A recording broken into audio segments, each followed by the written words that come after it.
ஜெஃப்னா கிளரி சொந்தங்களுக்கு இனிய காலை வணக்கம். இலங்கையில் நாளாந்தம் வெளியாகும் பத்திரிகைகளின் முக்கிய செய்திகளை பற்றி பேப்பர் டைம் நிகழ்ச்சியூடாக பார்த்து வருகின்றோம். அந்த வகையில் 11ஆம் தேதி ஆகஸ்ட் மாதம் 2024ஆம் ஆண்டு வெளியான பத்திரிகைகளின் முக்கிய செய்திகளை பற்றி பார்க்கலாம். முதலில் உதயன் பத்திரிகையில் அமைந்துள்ள முக்கிய செய்திகளாக பிளந்தது பெரமுன, புதுக்கட்சி ஆரம்பம். பொதுஜன பெரமுனவின் முடிவுக்கு மாறாக ஜனாதிபதி ரணிலை ஆதரித்தவர்கள் இணைந்து அடுத்த வாரம் புதிய கட்சியை உருவாக்க தீர்மானித்துள்ளனர். செப்டம்பர் மாதம் 21ஆம் தேதி இடம்பெறவுள்ள ஸ்ரீலங்கா ஜனாதிபதி தேர்தலில் பொது வேட்பாளராக ஜனாதிபதி ரணில் களமிறங்க உள்ளார். ஜனாதிபதி ரணிலையே பெரமுனவும் ஆதரிக்க வேண்டும் என்றும் அவரையே வேட்பாளராக நிறுத்த வேண்டும் எனவும் பொதுஜன பெரமுனவின் முக்கியஸ்தர்களான அமைச்சர்கள் பிரசன்ன ரணதுங்க, அலி சப்ரி, பவித்ரா வெண்ணியாராட்சி உள்ளிட்ட பலரும் வலியுறுத்தி வந்தனர். ஆனால் பொதுஜன பெரமுன ஜனாதிபதி ரணிலை ஆதரிப்பதில்லை என்று தீர்மானித்துள்ள அதே நேரம் கட்சியின் வேட்பாளராக நாமல் ராஜபக்சவை களமிறக்கியுள்ளது. எனினும் ஜனாதிபதி ரணிலை ஆதரிக்க வேண்டும் என்று வலியுறுத்தியவர்கள் தொடர்ந்தும் அதே நிலைப்பாட்டிலேயே உள்ளனர். அவர்களுக்கு எதிராக கட்சி ஒழுக்காற்று நடவடிக்கை எடுக்க தீர்மானித்துள்ள பின்னணியிலேயே பெரமுனவின் முடிவுக்கு மாறாக ஜனாதிபதி ரணிலை ஆதரித்தவர்கள் இணைந்து அடுத்த வாரம் புதிய கட்சியை உருவாக்க தீர்மானித்துள்ளனர். கண்டியில் நேற்று இடம்பெற்ற கலந்துரையாடலில் கலந்து கொண்ட அமைச்சர் மஹிந்தானந்த அழுத்கம்கே நேற்று இந்த தகவலை பகிரங்கப்படுத்தியுள்ளார். கட்சியின் பெயர், சின்னம் உள்ளிட்ட இதர விவரங்கள் அடுத்த வாரம் அறிவிக்கப்படும் என்று அவர் மேலும் தெரிவித்துள்ளார் என்றவாறாக அந்த செய்தி காணப்படுகின்றது. முதற் பக்கத்தில் அமைந்துள்ள மற்றொரு முக்கிய செய்தியாக நம்பி வருவோரை கைவிட மாட்டேன், ஜனாதிபதி ரணில் தெரிவிப்பு. ஜனாதிபதி தேர்தலில் தனக்கு ஆதரவளிக்க முன்வந்துள்ள மாகாண சபைகள் மற்றும் உள்ளூராட்சி மன்றங்களின் முன்னாள் மக்கள் பிரதிநிதிகள் அனைவரினதும் அரசியல் எதிர்காலம் பாதுகாக்கப்படும் என ஜனாதிபதி ரணில் விக்ரமசிங்கே தெரிவித்துள்ளார். ஜனாதிபதி ரணிலை ஆதரித்துள்ள உள்ளூராட்சி மன்ற முன்னாள் தலைவர்கள் மற்றும் கட்சி பிரதிநிதிகளுக்கும் ஜனாதிபதி ரணிலுக்கும் இடையிலான சந்திப்பு கண்டியில் நேற்று இடம்பெற்றது. இதன்போதே ஜனாதிபதி ரணில் இவ்வாறு தெரிவித்துள்ளார்.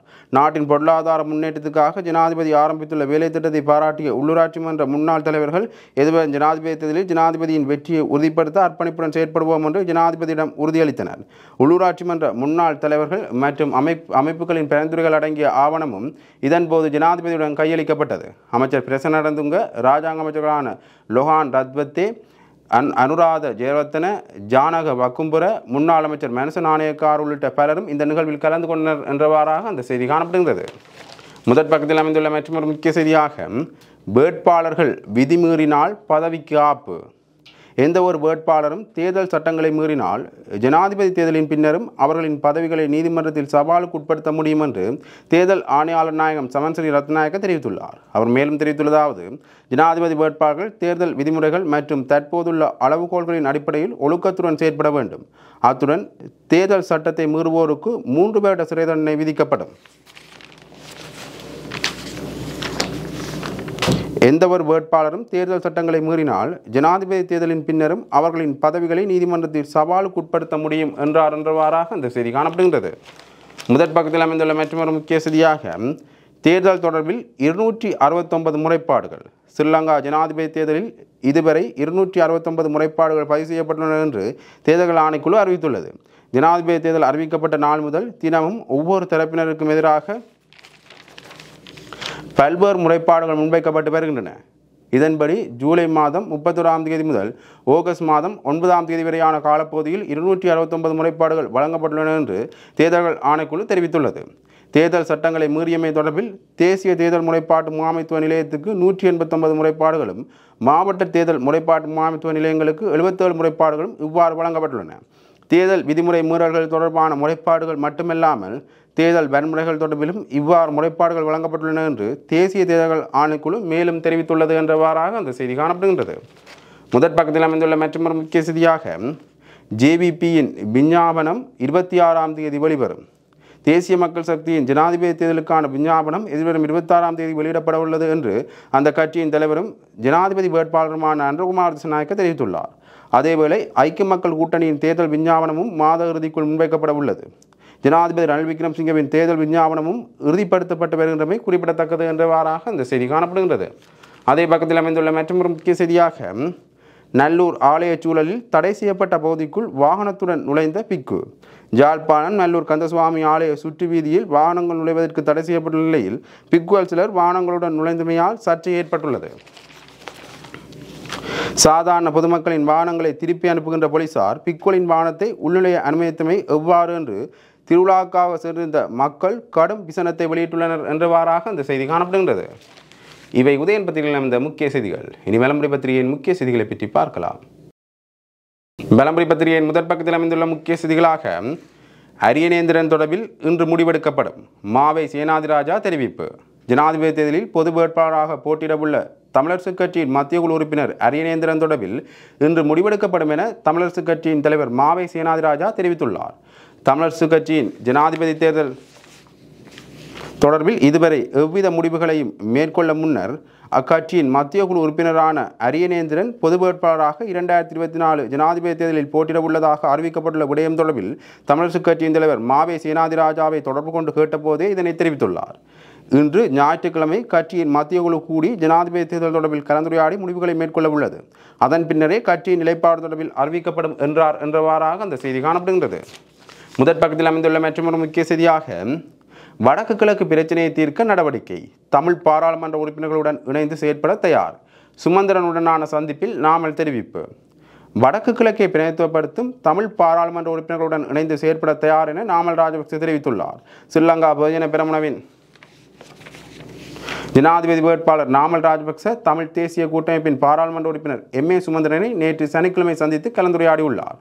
இதன்போது வடக்கு கிழக்கில் எதிர்கொள்ளும் பிரச்சினைகள் மற்றும் மாவட்டங்களின் அபிவிருத்தி குறித்து இருவரும் கலந்துரையாடியதாக பொதுஜன பெரமுனவின் மத்திய குழுவில் வடமாநிலத்தை பிரதிநிதித்துவம் செய்யும் கீதநாத் காசிலிங்கம் தெரிவித்துள்ளார். வடக்கு கிழக்கில் உள்ள தமிழ் பாராளுமன்ற உறுப்பினர்களுடன் இணைந்து அப்பகுதி மக்களின் குறைகளை நிறைவேற்றி செய்வதற்கும் இளைஞர்களுக்கு வாழ்வாதாரம் மற்றும் சிறந்த எதிர்காலத்தை வழங்குவதற்கும் தாம் தயார் என சுமந்திரனிடம் நாமல் ராஜபக்ச தெரிவித்ததாக காசிலிங்கம் தெரிவித்துள்ளார். மேலும் கருத்து தெரிவித்த அவர் ஜனாதிபதி தேர்தலில் வெற்றியை பொருட்படுத்தாது வடக்கு மற்றும் கிழக்கில் உள்ள குடிமக்களுக்கு ஒளிமயமான எதிர்காலம் இருப்பதை உறுதி செய்ய விரும்புவதாகவும் இந்த மாவட்டங்களை சர்வதேச வர்த்தக மையங்களாக மேம்படுத்தவும் விரும்புவதாகவும் நாமல் ராஜபக்ச கூறினார் என்றவாறாக அந்த செய்தி தொடர்ந்து செல்கின்றது. முதற் பக்கத்தில் அமைந்துள்ள மற்றொரு முக்கிய செய்தியாக தேர்தல் முறைப்பாடுகளை பக்கச்சார்பின்றி விசாரிக்குக இலங்கை மனித உரிமைகள் ஆணைக்குழு தெரிவிப்பு. தேர்தல் காலப்பகுதியில் போலீசாருக்கு கிடைக்கப்பெற்ற முறைப்பாடுகளை பக்கச்சார்பின்றி விசாரிக்குமாறு மனித உரிமைகள் ஆணைக்குழு வலியுறுத்தியுள்ளது.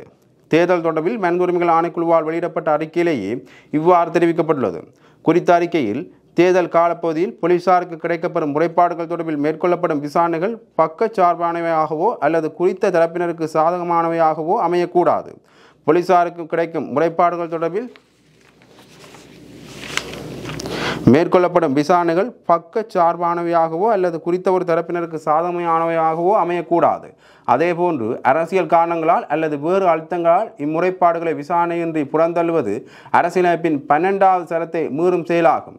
அதேவேளை வெறுப்புணர்வு பேச்சுக்கள் தொடர்பில் சட்டத்துக்கு அமைவாக போலீசார் நடவடிக்கை எடுக்க வேண்டும். தேர்தல் பிரசார நடவடிக்கைகளுடன் தொடர்புடைய சட்டங்களை எவ்வித பக்கச்சார்பின்றி சகல வேட்பாளர்களுக்கும் ஒரே விதமாக நடைமுறைப்படுத்த வேண்டும். அத்தோடு தேர்தல் பிரசார நடவடிக்கைகளுக்காக ஒலிபெருக்கியை பயன்படுத்துவதற்கு அனுமதி வழங்கும் போது உரிய சகல சட்டங்கள் மற்றும் நடைமுறைகளும் பின்பற்றப்பட வேண்டும் என்று தெரிவிக்கப்பட்டுள்ளது என்றவாறாக அந்த செய்தி காணப்படுகின்றது. முதற் பக்கத்தில் அமைந்துள்ள மற்றொரு முக்கிய செய்தியாக திருக்கோணேஸ்வரத்தில் பல கோடி பெறுமதியான சோழர் கால தாலிக்கொடி திருட்டு. வரலாற்று சிறப்புமிக்க திருகோணமலை திருக்கோணேஸ்வரர் ஆலயத்தில் பல கோடி ரூபாய் பெறுமதியான தாலி கொள்ளையிடப்பட்டுள்ளது. சோழர் காலம் முதல் திருக்கோணேஸ்வரர் ஆலயத்திலிருந்து வந்த குறித்த தாலி போர்த்துகேயர் காலத்தில் ஆலயம் உடைக்கப்பட்ட போது சைவ சமயத்தினரால் பல உயிர் தியாகங்கள் செய்யப்பட்டு காப்பாற்றப்பட்டு பாதுகாக்கப்பட்டதாக தெரிவிக்கப்படுகின்றது.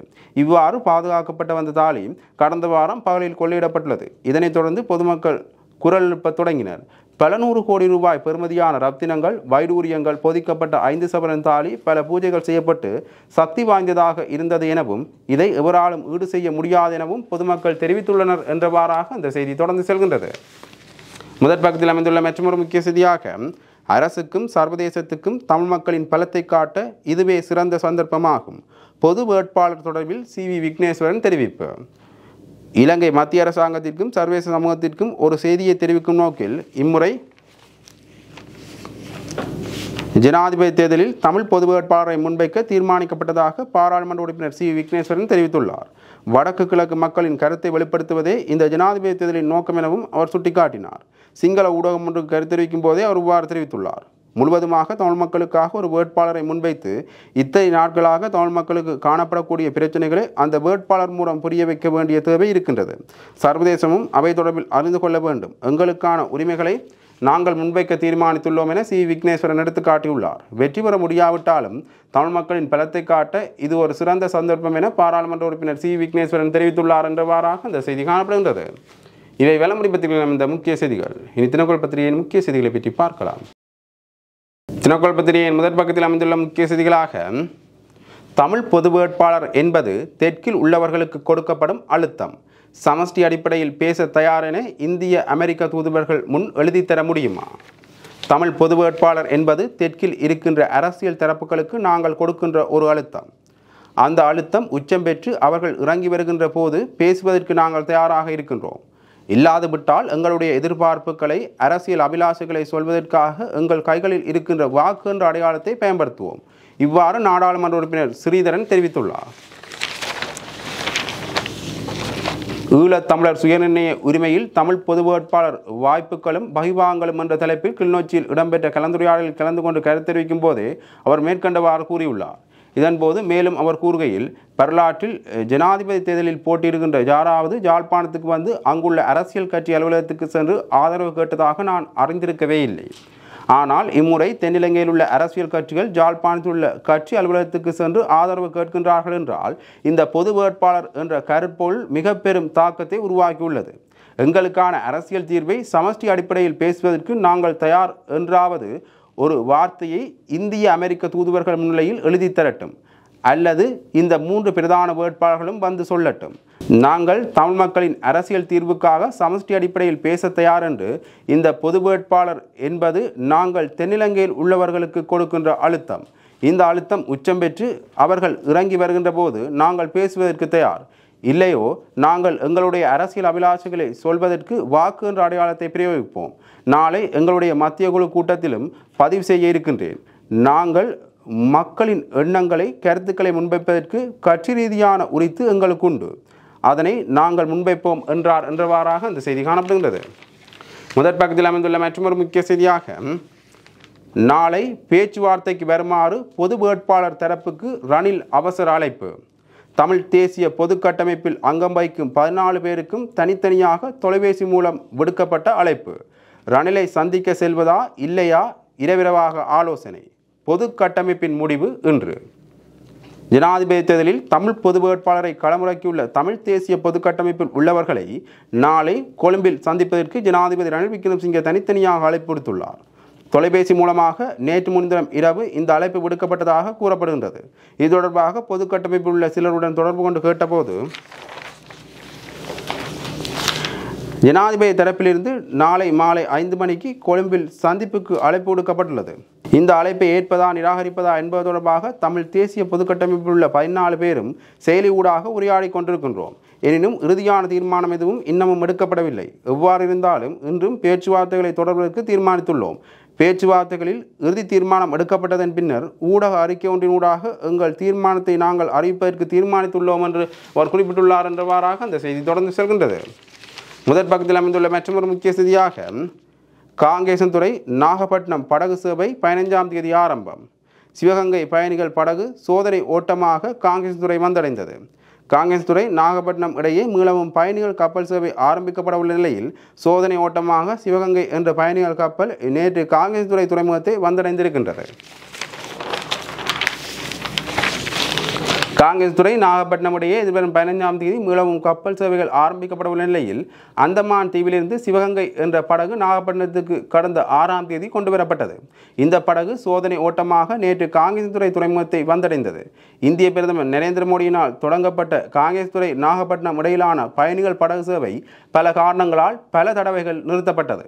இந்நிலையில் மீளவும் 15ஆம் தேதி பயணிகள் படகு சேவை மீள ஆரம்பிக்கப்படுவது இரு நாட்டு மக்கள் மத்தியிலும் வரவேற்பை பெற்றிருக்கின்றது என்றவாறாக அந்த செய்தி தொடர்ந்து செல்கின்றது. முதற் பக்கத்தில் அமைந்துள்ள மற்றொரு முக்கிய செய்தியாக, விஜித் முனி சொய்சா, வடிவேல் சுரேஷ், விமல திசநாயக்க ஆகியோர் ரணில் விக்ரமசிங்கவுக்கு ஆதரவளிப்பதற்கு தீர்மானம். ஜனாதிபதி ரணில் விக்ரமசிங்கவுக்கு ஆதரவளிக்கப் போவதாக கம்பஹா மாவட்டத்தில் ஐக்கிய மக்கள் சக்தி சார்பில் போட்டியிட்ட முன்னாள் அமைச்சர் விஜயமுனி சொய்சா தெரிவித்துள்ளார். பிபில நகரில் இடம்பெற்ற மக்கள் சந்திப்பில் கலந்து கொண்டு கருத்து தெரிவிக்கும் போதே அவர் இவ்வாறு தெரிவித்துள்ளார்.